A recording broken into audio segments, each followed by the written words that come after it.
हम तो गुजराती लोग हैं, धंधे वाले। भगवान हो या ना हो, इससे मुझे कोई फर्क नहीं पड़ता। ये तो इंश्योरेंस वालों ने कहा कि भगवान ने तुम्हारी दुकान गिराई है या भगवान की वजह से मेरी दुकान गिरी है। तो मैंने कहा ठीक है, भगवान मुझे उसके पैसे दे दे, केस खत्म। लेकिन भगवान तुम्हारी दुकान क्यों गिराएंगे? मूर्ख कहीं का। स्वामी जी प्लीज, जो कुछ भी कहना है विटनेस बॉक्स में आकर कहें।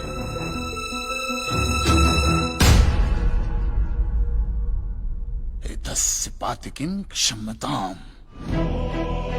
एतस्य पातिकीं क्षम्यताम्। ईश्वर इसके पापों को क्षमा करे। भगवान तुम्हारी दुकान क्यों गिराएंगे?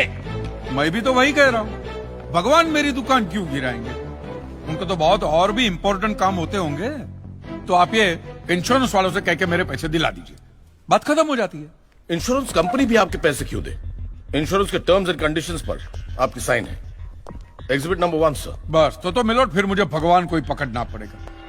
तो फिर बुलाइए वो राम जी, शिव जी, गणपति, जिससे भी आपकी पट्टी कीजिए। हड़गुम्बा तांडव बिंडो करके मूर्ख! मोक्ष की प्राप्ति होती है तभी भगवान मिलते हैं। तेरे जैसे तुच्छ मनुष्य के लिए भगवान धरती पर नहीं आएंगे। होंगे तो आएंगे ना महाराज। अरे क्या इतना लाखों का टर्नओवर है आपका, और थोड़ा ही सेटलमेंट करना, कर दीजिए। मैं तो कैश डिस्काउंट भी दूंगा। ये सच। I object my Lord.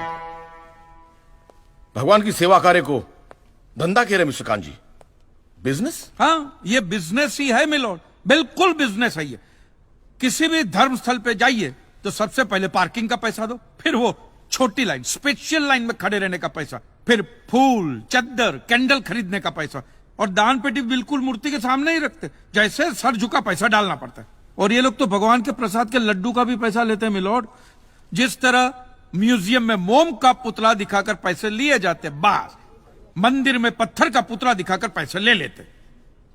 और पुजारियों की तो सैलरी भी होती है, इनकी छोटी है, उनकी बड़ी है। और आपको तो इनकम टैक्स में भी बेनिफिट है कि नहीं है? तो फिर इसमें सेवा कहां से आए? और मिलोड, ये तो ऐसा धंधा है जिसमें कभी भी रिसेशन नहीं आता। नहीं, उल्टा रिसेशन में तो इन लोगों का धंधा डबल हो जाता है। हे भगवान, भाई भगवान, हो भगवान। रिलैक्स। चलो मान लीजिए कि ये लोग धंधा करते हैं, फिर भी आपको पैसा क्यों दे? इंश्योरेंस में आप प्रीमियम भरते, इसलिए आप इंश्योरेंस से पैसे मांग सकते हैं, लेकिन मंदिर वाले आपको पैसा क्यों दे? क्योंकि मैंने इनके मंदिरों में भी प्रीमियम भरे हैं महाशय। What nonsense! ये मुझे विश्वास था, आप मेरी बात का विश्वास नहीं करेंगे, इसलिए मिलोड में सारे प्रूफ साथ लेकर ही आया।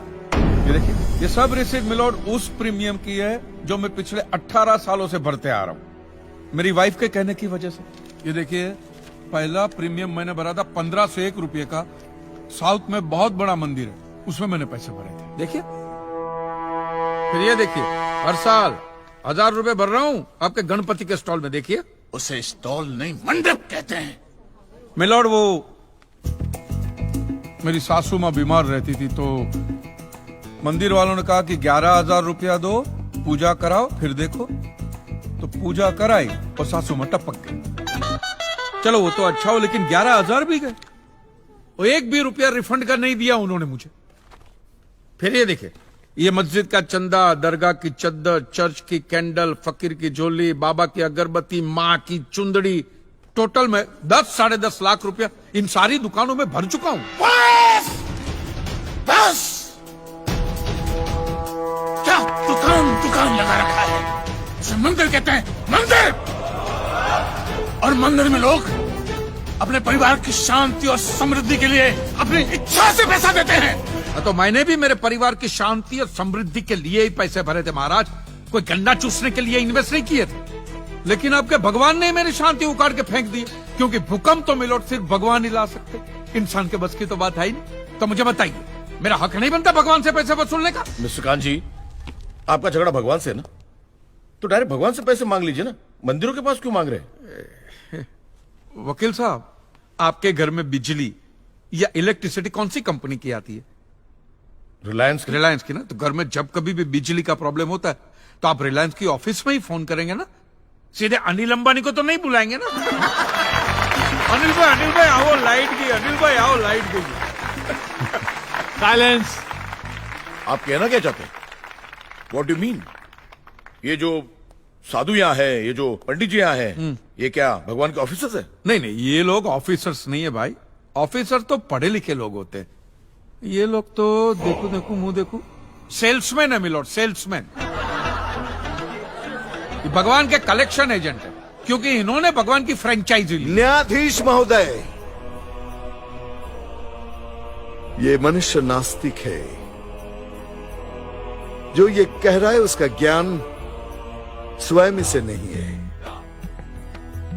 परंतु हम तो साधु हैं, इसे क्षमा कर देते हैं। लेकिन इस अधम पाप के लिए दुनिया इसे कभी माफ नहीं करेगी। तेरा घर से निकलना कठिन हो जाएगा अगर भगवान के विरुद्ध कुछ भी कहा तूने। मैया मोरी, ये आपको मेरी चिंता हो रही है कि मिलोड के सामने मुझे चेतावनी दे रही हैं? हमें जीव मात्र की चिंता है। तो फटाफट पैसे निकाले, बात खत्म कीजिए फिर। My Lord, this is enough. ये डोनेशन रिसीट्स है, जनरल सबमिशन। भगवान और मेरे क्लाइंट के बीच कोई एजेंसी एग्रीमेंट नहीं है। कांजी बेतु की बात कर रहे हैं। इतनी छोटी सी बात के लिए भगवान पर केस नहीं हो सकता। छोटी बात मिलोड, ये छोटी बात नहीं है। वो दुकान मेरा सब कुछ है, मेरी रोजी रोटी, मेरे बीवी बच्चों का सहारा वो दुकान है। और एक एक रुपया जोड़ के दिन रात की मेहनत के बाद मैंने वो दुकान बनाई थी। आज वहां पे सिर्फ जमीन का टुकड़ा रह गया है, वो भी कोई लेने को तैयार नहीं है। ये मंदिर वाले कहते हैं श्रद्धा से दान दो, आपका कभी बुरा नहीं होगा। और ये इंश्योरेंस वाले कहते हैं टाइम पे प्रीमियम दो, बुरा हुआ तो हम है ना। तो मैंने तो दान भी दिया है मिलोड, और प्रीमियम भी भरे, और आज दोनों के दोनों ने हाथ ऊपर कर लिए। मैं एक मामूली आदमी, मिडिल क्लास मैन, मेरा परिवार, मेरे बीवी बच्चे रास्ते पे आ जाएंगे। नहीं मिलोड, आपको मेरी बात इस अदालत में रखने का मुझे मौका देना ही चाहिए। और भारत का संविधान भी मुझे मेरी बात इस अदालत में रखने का हक देता है। Please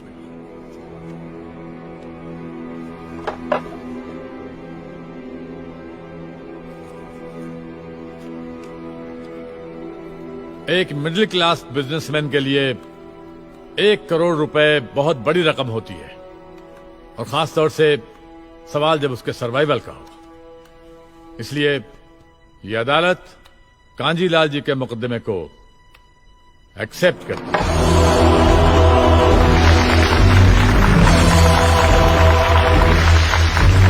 silence. और सारे एविडेंस और आर्गुमेंट्स को अच्छी तरह एग्जामिन करने के बाद यह फैसला देगी कि मिस्टर कांजीलाल को इनके पैसे मिलेंगे या नहीं। अगर मिलेंगे तो कौन देगा, इंश्योरेंस कंपनी या फिर मंदिर? Court is adjourned for the day.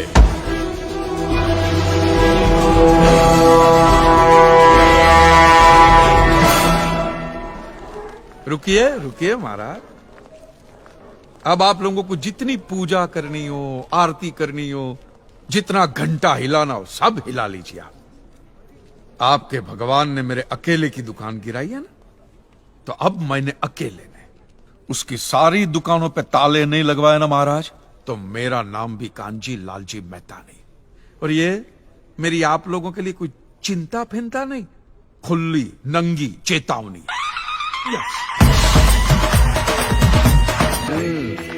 मेरा अंश छोड़ा, संडास में जा जाके बड़ा पाव खाना पड़ता है। कुछ दिन ऐसे ही खा लो, अन्यथा सारा जीवन भूखा रहना पड़ेगा। इतना बड़ा मैदान भाड़े पर लिया है, अब तो कोई भी नहीं आता यहाँ।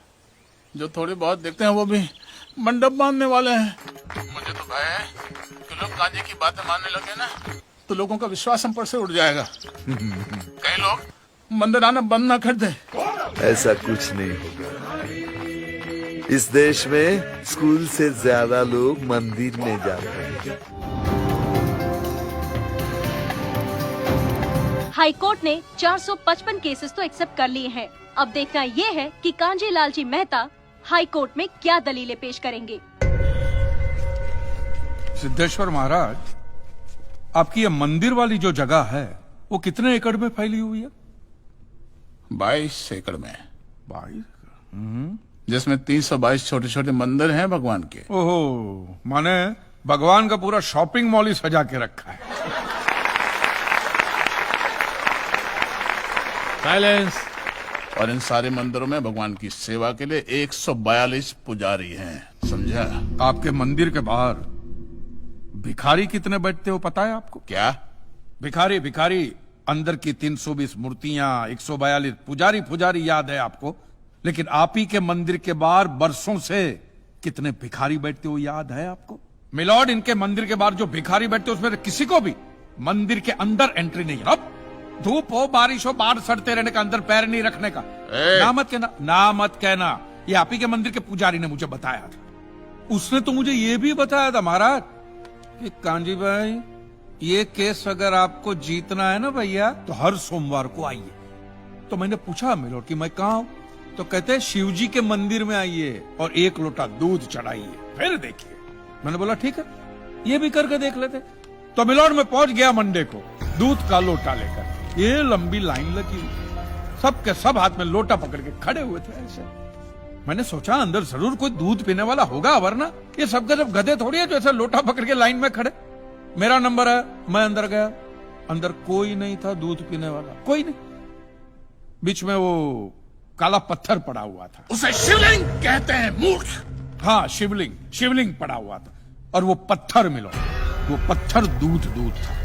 और वो पत्थर के बिल्कुल बगल में से छोटी सी पतली सी नाली में से वो सारा दूध बाहर की ओर जा रहा। मैंने बोला कि यस, बाहर तो कोई खड़ा ही खड़ा होगा दूध पीने वाला। देखा बाहर भी कोई नहीं था। वो सारा दूध मिलो उस नाली से निकलकर बाहर गटर में जा रहा, टोटल वेस्ट। और वो गटर को लग के एक भिखारी खड़ा हुआ था, बेचारा 4-5 दिन का भूखा होगा महाराज, भूख के मारे वो कांप रहा था। उसको शायद ये दूध ही पीना था, लेकिन गटर में से कैसे? तो उस भिखारी को मैंने मेरा दूध का लोटा दे दिया और दूध पीकर उसने मुझसे क्या कहा पता है? भगवान तेरा भला करे।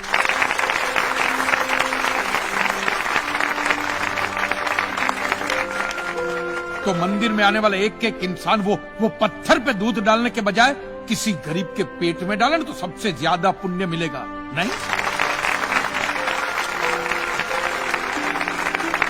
और हाँ मौलवी साहब, किसी दरगाह पे फूलों की चादर उड़ाने के बजाय किसी नंगे फकीर के बदन पे कपड़ों की चादर उड़ाई जाए ना तो अल्लाह को बहुत खुशी मिलेगी। और जीसस के सामने मोमबत्तियां जलाने से अच्छा है किसी गरीब की झोंपड़ी में जलाइए, तो उसके घर में कभी अंधेरा नहीं होगा। क्यों, तुम भी भगवान को नहीं मानते क्या? अरे मैं खुद भगवान हूँ। अच्छा, तो मैं अमिताभ बच्चन हूँ। देखो कांजी, दूध, चद्दर, मोमबत्ती ये सब चढ़ाना एक प्रथा है। भगवान की पूजा अर्चना, इन सब का मूल्य तुम नहीं समझोगे क्योंकि तुम एक नास्तिक हो। जगत की मोह माया से तुम अभी तक मुक्त नहीं हुए। आप तो हो गए हो ना, आप तो बिल्कुल मोक्ष के दरवाजे पे खड़े हो। तो ये जो रीति रिवाज के नाम पे ढोंग चलते उनको बंद करवाइए ना महाराज। शनिवार को हनुमान जी की मूर्ति पे कितना तेल बर्बाद होता है पता है आपको? लोग 2 रुपये के 5 रुपए के सिक्के यूं यूं यूं करके मूर्ति पे चिपकाते हैं। हनुमान जी इन सारे चिल्लर का क्या करेंगे? कांजी भाई बिल्कुल ठीक कह रहे हैं। साईं बाबा अपनी पूरी जिंदगी गरीबों के लिए और गरीबी में जिए। जब तक वो जिंदा रहे तेल की एक एक बूंद के लिए दर बदर भटकते रहे, और आज उनके मरने के बाद उनके लिए करोड़ों का सिंहासन, सोने का मुकुट, किसके लिए बताइए महाराज। एक बात बताइए, जो भी भक्त भगवान की श्रद्धा से सच्चे दिल से भक्ति करता है उस पर तो उस परम कृपालु की कृपा दृष्टि रहती है ना? रहती है ना? आया ना? तो चलिए महाराज मुझे यह बताइए कि अमरनाथ और वैष्णो देवी की यात्रा पे जाती हुई बस नीचे खाई में क्यों गिर जाती? वो तो भगवान की भक्ति के लिए जा रहे थे, श्रद्धा से भजन गाते गाते जा रहे थे, तो भगवान ने डायरेक्टली उनको ऊपर बुला लिया। और आप मुझे एक गाड़ी ऐसी बताइए जिसका एक्सीडेंट हुआ हो और जिसके अंदर भगवान की मूर्ति या फोटोग्राफ ना हो, बताइए बताइए। आई object my Lord. From day one ये आदमी बातों को यूं यूं गोल गोल घुमा रहा है। मिस्टर कांजी, ये कोई डिबेट नहीं है अच्छे बुरे की, ये कोर्ट है और यहां प्रूफ चलता है, और हमारे पास प्रूफ है, इंश्योरेंस पेपर्स पर आपके सिग्नेचर्स। इसलिए लीगली आपको कोई हक नहीं बनता इंश्योरेंस कंपनी से पैसे और मांगने का। जहां तक हमारा प्रश्न है, बीमा कंपनी के नियमों को हम नहीं मानते। अगर उन्होंने लिख दिया कि भूकंप जज साहब ने करवाया है, तो क्या जज साहब पैसे देंगे? इसी तरह पॉलिसी में भगवान का नाम लिख देने से भगवान पैसे देने के लिए प्रतिबद्ध नहीं होते। अगर आप चाहते कि भगवान आपके पैसे लौटा दे, तो ये प्रूफ करो कि ये भूकंप भगवान ने किया है। किया ही है ना। इन राइटिंग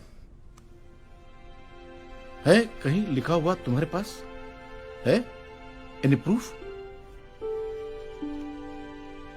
मिलॉर्ड, ये mister kanji, court of law में सिर्फ दलीलों पर फैसले नहीं होते। आपकी दलीलें, आपके आर्गुमेंट्स आम जनता के लिए कितने भी वैलिड क्यों ना हो, लेकिन अगर आप उन्हें साबित नहीं कर सकते हैं तो उनका कोई मतलब नहीं। आपके पास कोई सबूत है? No milord. In that case यह अदालत आपको 1 महीने का आखिरी मौका देती है। अगली डेट पर अगर आप सबूत नहीं पेश कर सके तो I am afraid you will have to rest your case and all others. Court is adjourned for the day. Relax. अगली बार इस कोर्ट में नजर आए ना, तो मानहानि का ऐसा केस ठोकूंगा, पहने हुए कपड़े भी उतर जाएंगे। रिलैक्स।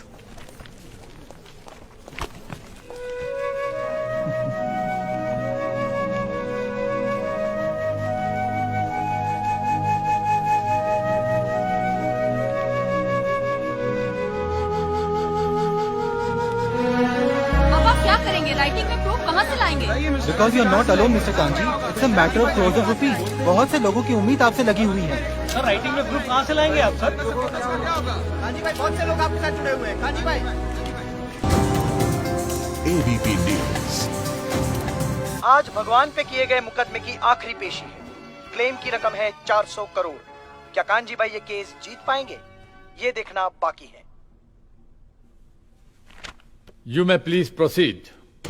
योर ऑनर, इससे पहले कि मिस्टर कांजी अपने तीखे और कटाक्ष भरे व्यूज बिना किसी रेफरेंस प्रदर्शित करें, मैं उनसे पूछना चाहता हूं कि उनके पास कोई प्रूफ है जिससे वो साबित कर सके कि उनकी दुकान भगवान ने गिराई है। मिलॉर्ड, अब जो सवाल मैं पूछने जा रहा हूं उसके लिए मुझे एक ज्ञानी पंडित की जरूरत है। तो आप मेरे जो भी कोई ज्ञानी पंडित है वो यहां पे आए। सिर्फ ज्ञानी आए, ज्ञानी। हाँ, अब बैठ जाइए।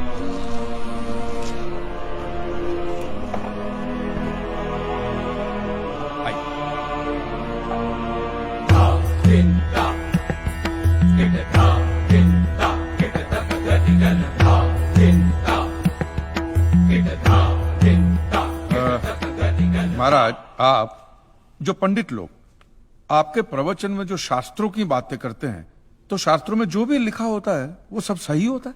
100%। ऐसा कहां लिखा है? ये तो आप कह रहे हैं। गीता में लिखा है। अच्छा, क्या लिखा है गीता में? गीता के 4थे अध्याय का 40वां श्लोक। अज्ञस्य अश्रद्धानस्य संशयात्मा विनश्यति, नायम लोकस्ति ना परा ना सुखम संशयात्मना। मतलब क्या? इसका अर्थ है, जो अज्ञानी श्रद्धा विहीन मनुष्य शास्त्र पर संदेह या शक करता है, उसका विनाश निश्चित है। उसे भूलोक या परलोक कहीं भी शांति नहीं मिलती। समझा? ये बहुत इंटरेस्टिंग आइटम है। महाराज, आपको ये गीता में या शास्त्रों में कुछ भी समझ में आता है? कि जो भी लीलाधर महाराज बोल रहे उसमें बस ऐसे समझा समझा करके हाथ हिला रहे हैं। मिलॉर्ड, वो स्कूल में छोटे छोटे बच्चे होते, उनको प्रेयर कभी पूरी याद नहीं रहती, तो बेचारे आंख बंद करके ऐसे करके होंठ हिलाते, वो होंठ हिलाते, ये हाथ हिलाते। एक कांजी, तूने एक सिद्ध साधु का अपमान किया है, तो तुझे नरक में भी जगह नहीं मिलेगी। कहां से मिलेगी महाराज? आप लोगों ने पहले से ही वहां कुल्ले टिका के रखे हैं।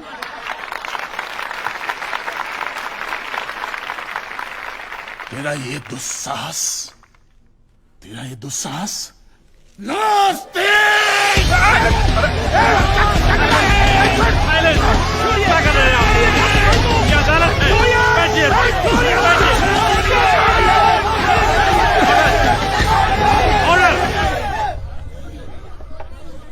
बैठ जाइए।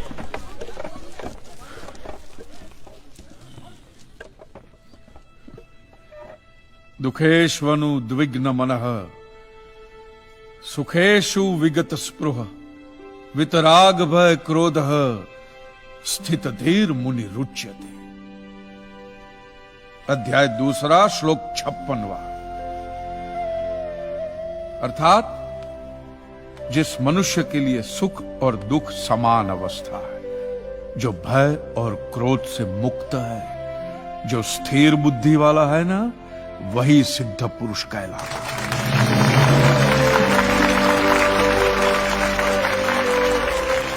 ये मुझे गीता सिखाएंगे? अरे ये क्या गीता सिखाएंगे मिलॉर्ड, इन लोगों की तो आईक्यू भी रूम टेम्परेचर से लो है। आपको 2 बात किया कही मैंने उकसाने के लिए, भड़काने के लिए, मुझे मारने चले हैं। ऐसी है आपकी सिद्धि सिद्धेश्वर? मिस्टर कांजी, उनकी सिद्धि क्या है, यह कोर्ट का मुद्दा नहीं है। कोर्ट का मुद्दा यह है कि आपकी दुकान किसने गिराई। भगवान ने गिराई है। ये आप फैसला सुना रहे। फैसला सुनाना जज साहब का काम है, आपका नहीं। आपको तो सिर्फ प्रूफ करना है कि उस दिन जो भूकंप आया वो भगवान की वजह से आया था, जो प्रूफ करना इम्पॉसिबल है। Relax relax relax, nothing is impossible. Swami ji एक बात बताइए, भगवान ने ही ये भगवत गीता कही है? कही है। और भगवत गीता में जो भी कहा गया है वो सब सच है? 100%। Point to be noted milord. तो मुझे एक बात बताइए कि भगवान ने भगवत गीता के 9वें अध्याय के 8वें श्लोक में क्यों ऐसा कहा है कि पूरी सृष्टि का सर्जन मेरी इच्छा से हुआ, इसका विनाश भी मेरी इच्छा से होगा, ये पूरी सृष्टि मेरी इच्छा के अधीन है, इसके सर्जन और विनाश के लिए सिर्फ मैं और मैं ही जिम्मेदार हूं। और ये देखिए मिलॉर्ड, ये बाइबल में भी कहा गया है, Aiza chapter 54 verse 16। See, it is I who have created the smith who blows the fire of coals and produces a weapon fit for his purpose. I have also created the ravager to destroy. अब ये देखिए, ये कुरान शरीफ में भी है। सूरह जलजला 99 आयत 1 से 8 में भी लिखा है कि जब जमीन अपनी पूरी शिद्दत के साथ हिला डाली जाएगी और जमीन अपने अंदर के सारे बोझ को निकालकर बाहर डाल देगी और इंसान कहेगा कि ये उसको क्या हो रहा है, उस दिन वो अपने ऊपर बीते हालात बयां करेगी, क्योंकि तेरे रब ने उसे ऐसा करने का आदेश दिया होगा। रब ने।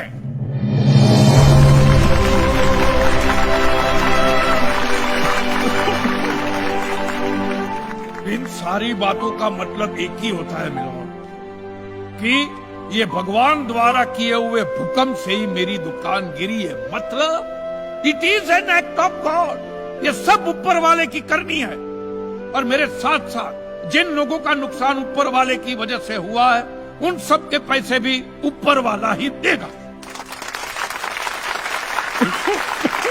नहीं तो उनके collection agent. Your honour, mister Kanchi Leeladhar Swami को बातों में फंसा रहे हैं। सर देसाई जी, क्या कर रहे हैं आप? अरे बोलने दो, उससे बोलने दो। अगर ये प्रूव हो जाता है कि भगवान है तो हम लोग पैसा देने से बच जाएंगे। अच्छा, पूरा दोष अब आप हम पर थोपना चाहते हैं। अपनी स्कीम से बचने के लिए आप भगवान का नाम नहीं ले सकते, क्योंकि भगवान पर सिर्फ हमारा कॉपीराइट है। कॉपीराइट? अरे 2 मंदिर क्या बनवा दिए? भगवान आपके बाप का मालूम है। खबरदार, हमारा संप्रदाय तुमको छोड़ेगा नहीं। क्या कर रहे हो? साइलेंस। रिलैक्स। आज तक तो मिलॉर्ड सिर्फ इतना ही सुनने में आया था कि भगवान की आरती होती है, आराधना होती है, यज्ञ वगैरह होता है। आज तो ये भी सुनने को मिल रहा है कि भगवान के कॉपीराइट भी होते हैं। भगवान के कॉपीराइट ऊपर वाले की ब्रांड बना दी है इन्होंने। आज मुझे विश्वास हो गया है कि भगवान नहीं है, बिल्कुल नहीं है, हो ही नहीं सकता, क्योंकि अगर वो होते तो उसने आप जैसे पाखंडियों को तो कब का उठा लिया होता। मुझे जो करना था वो मैंने साबित कर दिया है मिलोन।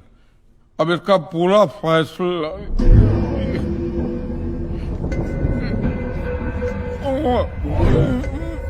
मिस्टर कांजी, आप ठीक तो है ना? मिस्टर कांजी, आप ठीक है ना? मिस्टर कांजी,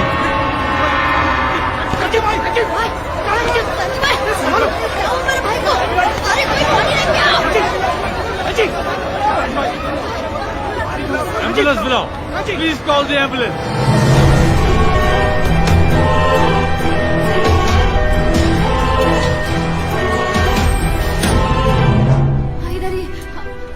एक्सक्यूज मी, एक मिनट भाई, एक जरा प्लीज जाने दीजिए। जगह दे दीजिए प्लीज। एक्सक्यूज मी, जरा प्लीज रास्ता छोड़िए प्लीज प्लीज। आप लोग अंदर नहीं जा सकते। प्लीज बोला ना मैंने, आप लोग अंदर नहीं जा सकते। आप पूछते क्यों नहीं है? आप अंदर। डॉक्टर, वो ठीक तो है? It is a severe attack of paralysis and now he has gone into coma.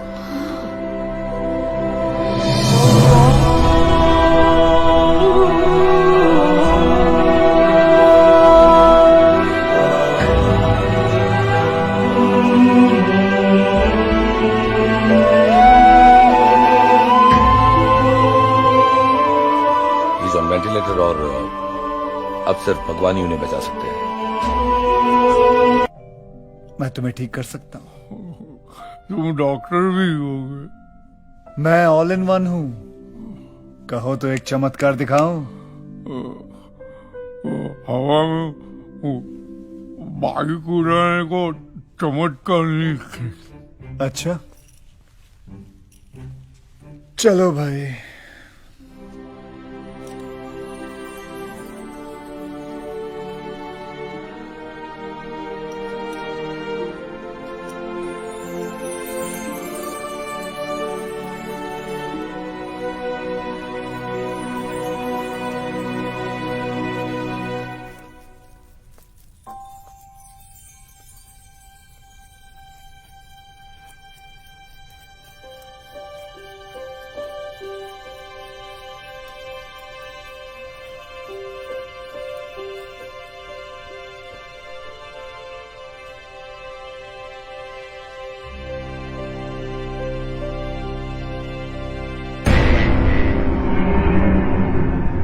Krishna Vasudev Yadav from Gokul।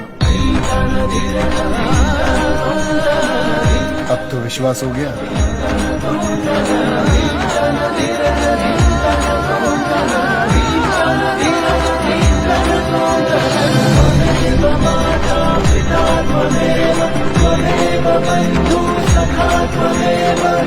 अरे मैं उसी रूप में आया हूँ जो आप लोग हमेशा देखते हो टीवी पे, कैलेंडर पे, फिल्मों में। वर्षों से यही रूप मेरा चलता आ रहा है। उसी रूप में आपके सामने खड़ा हूं। लेकिन कांजी भाई, मैं ऐसा हूं नहीं। सच में मुझे माफ कर, मुझे माफ कर। जैसे एक भक्त भगवान के बिना अधूरा होता है, वैसे ही भगवान भी एक सच्चे भक्त के बिना अधूरा होता है।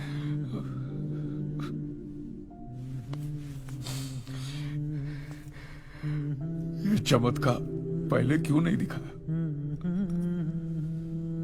यही तो प्रॉब्लम है दोस्त। मैं कृष्ण हूं इसलिए चमत्कार करता हूं। चमत्कार करता हूं इसलिए कृष्ण नहीं हूं। मतलब तुम हो, भगवान है, और भगवान मेरा बाप नहीं, मेरा दोस्त है। दोस्त तो मैं सभी का हूं, लेकिन कोई समझता नहीं मुझे अपना दोस्त। लोगों ने बड़ा आदमी बना दिया है, भटकते रहे अकेला, और क्या। हाँ, लेकिन मैं वैसा आदमी नहीं हूं जैसा लोग समझते हैं मुझे। मुझ में भी कॉमन सेंस है। मुझे लोगों के फूल, प्रसाद या चढ़ावे, कैंडल, चादर, इन सब से दिलचस्पी नहीं है।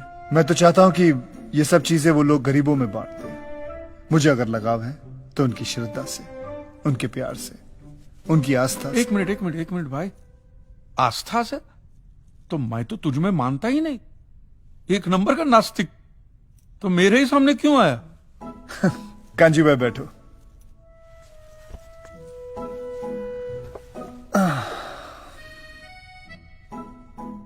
नास्तिक का मतलब समझते हो? जो हर चीज को देखे, परखे, सोचे, समझे और फिर ये कहे कि ये झूठ है, भगवान है ही नहीं, उसे नास्तिक कहते हैं। इसलिए मैं तुम्हारे सामने आया, क्योंकि तुमने वही सब कुछ किया जो एक नास्तिक करता है। और एक सच्चा नास्तिक एक सच्चा आस्तिक बन सकता है। लोग मेरे पास सिर्फ अपने स्वार्थ के लिए आते हैं, अलग अलग एक्सचेंज ऑफर्स लेके आते हैं। Exchange offer? भगवान मैं एसएससी पास हो जाऊंगा तो 5 मंगलवार सिद्धिविनायक चल के आऊंगा। अगर वो डोमिनिक की बेटी, अगर उसने शादी के लिए हाँ बोल दी ना, तो मैं माउंट मैरी 11 कैंडल चढ़ाऊंगा। अगर मेरी बीवी प्रेग्नेंट हो गई ना, तो आपकी दरगाह पे चादर चढ़ाने आऊंगा। अलग अलग ऑफर्स लेके आते हैं। और जो लोग मेरे पास आ नहीं सकते, वो भी मुझे ही दोषी ठहराते हैं। बोलते हैं भगवान का बुलावा नहीं आया, इसलिए हम उनके पास जा नहीं सकते। अरे भगवान का बुलावा नहीं आया तो क्या इनविटेशन कार्ड हाँ, भेजे? इनविटेशन कार्ड लिख के भेजूं मैं? मेरे पास और कोई काम धंधा है कि नहीं? और वैसे भी कांजी भाई, मैं कण कण में हूँ, मैं सब जगह मौजूद हूँ। जब तुम सब जगह हो तो ये लोग मंदिर खोल के क्यों बैठे? मेरे पास मेरा खुद का घर है, मुझे 4 दीवारों के अंदर नहीं रहना है। तो फिर तुमने ऐसा धर्म बनाया है हाँ, मैंने सिर्फ इंसान बनाया, और इंसान ने ये जात पात धर्म मजहब का धंधा शुरू किया, और यह धंधा हजारों सालों से चलता आ रहा है, क्योंकि तुम्हें उसकी जरूरत है। तो फिर ऐसे धर्म को उठा के फेंक देना चाहिए ना। हाँ, लोगों से उनका धर्म कभी मत छीनना। अगर तुम लोगों से उनका धर्म छीनोगे तो वो तुम्हें अपना धर्म बना लेंगे। तुम्हें विश्वास नहीं होता ना? 1 महीने से तुम यहां आईसीयू में पड़े हो। मैं तुम्हें बताता हूं कि 1 महीने के अंदर क्या क्या हुआ। देखो कांजी प्रभु कल रात मेरे सपने में आए थे और उन्होंने खुद कहा कि वो भगवान विष्णु के 11वें अवतार है। ये सब क्या है? कांजी प्रभु ने सपने में मुझे चतुर्भुज रूप वाले दर्शन दिए। एक हाथ में चक्र था, एक हाथ में शंख, एक हाथ में गदा। देश भर में जगह जगह लोगों ने सुने कांजी भाई के भगवान होने के चर्चे। मैं कल नाइट ड्यूटी पे था, एक जरा सी झपकी लग गई, इतने में सटाक से मेरे गाल पर एक थप्पड़ पड़ा और इतने में एक आवाज आई, ड्यूटी पे सोने का नहीं। कांजी के चमत्कार की 4 कहानियां मार्केट में रख दो, लोग अपने आप 40 बना लेंगे। मैंने तो कांजी भाई को स्कूटर के साथ हवा में उड़ते हुए देखा था। ऐसे अचानक से प्रकट हुए, 10 फुट, 15 फुट, 20 फुट। कांजी भाऊ देव है, भगवान है वो। ये देखो, धर्म गुरुओं ने कांजी भाई के कल के अवतार को मान्यता देकर उनसे माफी मांगते हुए एक्ट ऑफ गॉड के ऊपर जितने भी लोग हैं उनकी 400 करोड़ चुकाने का फैसला किया है। उनकी इच्छा थी कि हमें पैसे देने चाहिए, बस दे दिए। लेकिन आप उनको भगवान क्यों बना रहे हैं? किसने कहा कि वो भगवान है? तुम्हें पता है तुम्हारी मृत्यु कब होगी? आप लोगों को नहीं। मैं भी नहीं जानता, लेकिन उन्होंने स्वयं अपनी मृत्यु का दिन निश्चित किया है। 16 दिसंबर को वेंटिलेटर का स्विच बंद करते ही कांजी की कहानी खत्म। हाँ, लेकिन स्वामी जी इस बार खर्चा बहुत हुआ है। 400 करोड़ इंश्योरेंस वालों को बांटे, 1 करोड़ डॉक्टर को, ऊपर से मंदिर बनाने का खर्चा हुआ सो अलग। 1 टाइम इन्वेस्टमेंट है मिश्रा जी, 1 ही साल में रिकवरी पूरी हो जाएगी। वैसे भी काफी सालों से मार्केट में नया भगवान नहीं आया है। जय कांजी वाला प्रभु, जय कांजी वाला, जय कांजी वाला। शुगर बढ़ी है, सांस चढ़ी है, स्वाइन फ्लू दूर करो, ओ लाला स्वाइन। मैं जा रहा हूँ। रे महादेव महाराज, तनिक ठहरिए तो, ऐसे फुर्र से कहाँ चल दिए हैं? गुस्सा थूक दो, थूक। क्या है, कांजी भाई के बगल वाला पलंग खाली पड़ा है, कहो तो लगवा दे। उनके जन्मदिन के दिन ही वो अपना देह त्याग करेंगे। जहाँ पे उनकी दुकान है उसी जगह पे उनकी समाधि बनेगी। खत्म नहीं हुआ, अब ये देखो। कांजी भाई की समाधि ले जाने की सारी तैयारियां हो चुकी है। तुमने उन लोगों का धंधा छीना उन लोगों ने तुम्हें ही अपना धंधा बना दिया। हाँ, कांजी भाई, तुम्हारे मंदिर से एक साल में 450 करोड़ के बिजनेस का एस्टिमेट प्लान है इन लोगों का। तुम तो भगवान हो यार, तुमको रोकना चाहिए ना उनको। दोस्त, महाभारत का युद्ध एक ही सेकंड में खत्म कर देता अगर मैं हथियार उठा लेता, पर वो मेरा काम नहीं है। मेरा काम है लोगों को सही और गलत की समझ देना। ये मंदिर तुम्हारा है, युद्ध तुम्हारा है, तुम तय करो तुम्हें क्या करना चाहिए। लड़ना है लड़ो, नहीं तो चुपचाप जाके सो जाओ।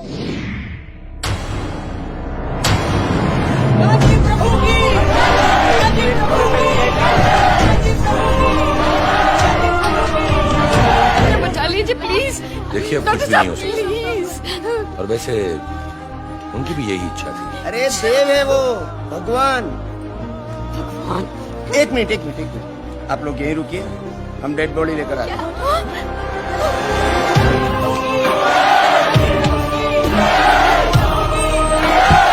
इच्छा के मुताबिक कांची प्रभु के सामने रखी हुई दान पेटी में दान डालिए और मन वांछित फल पाइए। कांची प्रभु के वीआईपी दर्शन की लाइन का रेट है 101 रुपया। आइए महादेव जी, स्वामी जी, आज से अपने महादेवेश्वर।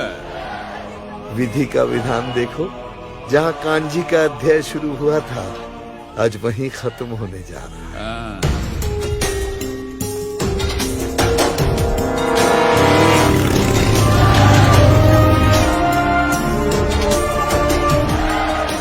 कांजी भाई की बॉडी अस्पताल से गायब है। अस्पताल प्रशासन के पास इसका कोई जवाब नहीं है। शुद्ध घी के प्रसाद के लड्डू सिर्फ 25 रुपया। कांजी कहीं खुश हो गया।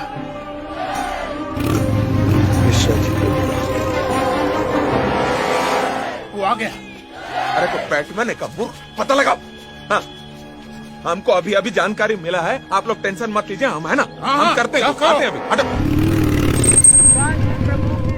चलिए जाइए।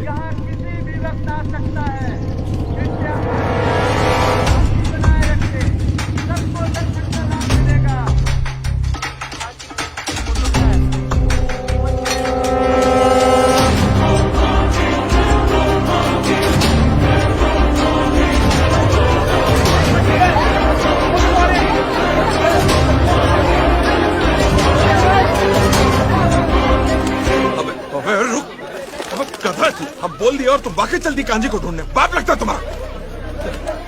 जब यहाँ से निकल लेते हैं, वरना पब्लिक अपना समाधि बना दे। चलो चलो यहाँ।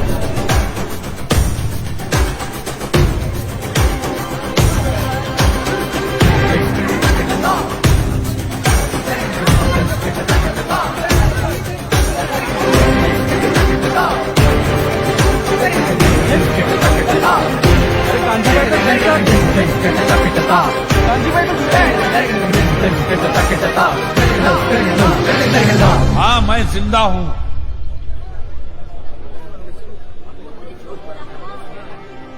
क्या देख रहे हैं आप मुझे? मैं वही कांजी हूं जिसे जीते जी आप लोगों ने भगवान बना दिया है। अब महान है कि मूर्ख है, ये मेरी समझ में नहीं आता। अरे जो इंसान आपको समझा समझा के थक गया कि धर्म का धंधा मत करो, उसी को भगवान बना के अपने धंधा शुरू भी कर दिया। एक बात मुझे बताइए, हमारी दुनिया इतनी खूबसूरत है तो भगवान सिर्फ मंदिरों में ही रहेंगे? मैं कहता हूं सिर्फ यहां से मानिए, अपने दिल से मानिए तो भगवान मिलेगा। इंसान में भगवान दिखे तो भगवान मिलेगा, इंसान में मिलेगा, ऐसे पत्थरों में नहीं मिलेगा। ऐसे पत्थरों में कभी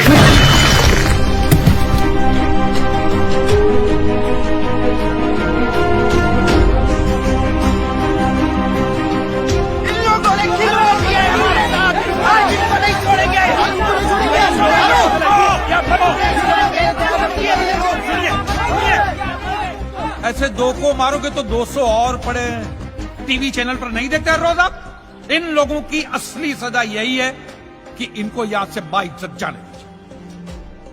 अपनी महंगी महंगी गाड़ियों में बैठकर आश्रम में जाने दीजिए और आज के बाद उनके आश्रम पे या उनके दर दरवाजे पे कोई भी कदम नहीं रखेगा। समझ गए? वो होगी इनकी असली सजा। जाइए वहां।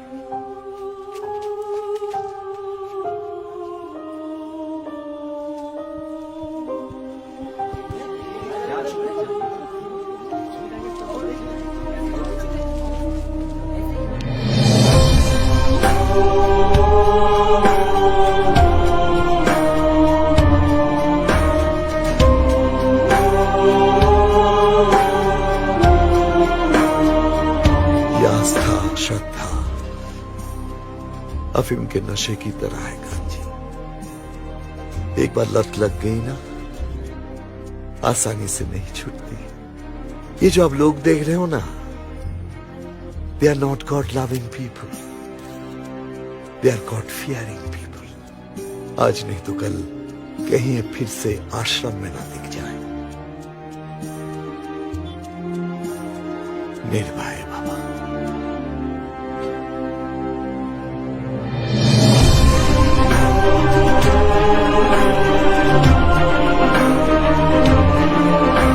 क्या स्वामी जी उनके साथ नहीं जाएंगे?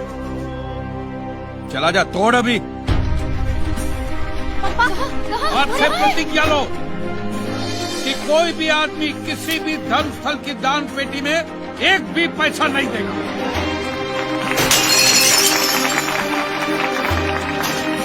अब देख क्या रहे हो? तोड़ो लो पुत्र, और ये सब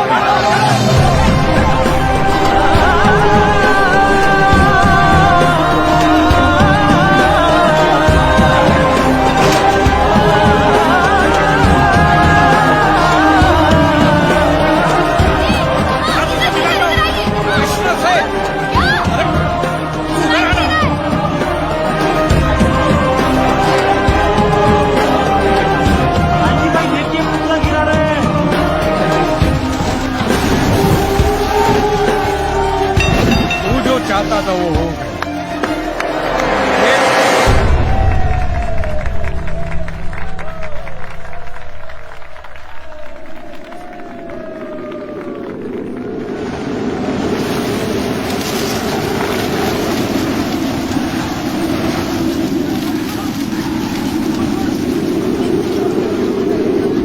किसे ढूंढ रहे हो कांजी?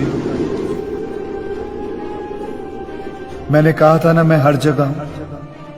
कहीं खेत में बारिश बनकर बरस रहा हूं, तो कहीं चिड़ियों के साथ मिलकर घोंसला बना रहा हूं। वहां नीचे चींटियों के साथ लंच भी कर रहा हूं।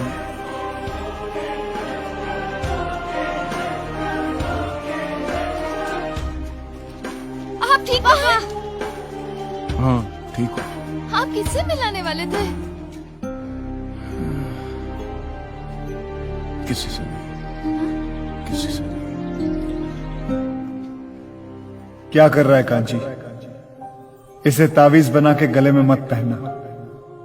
बड़ी मुश्किल से तूने लोगों को समझाया है कि ये सब गलत है। फेंक इसे, फेंक।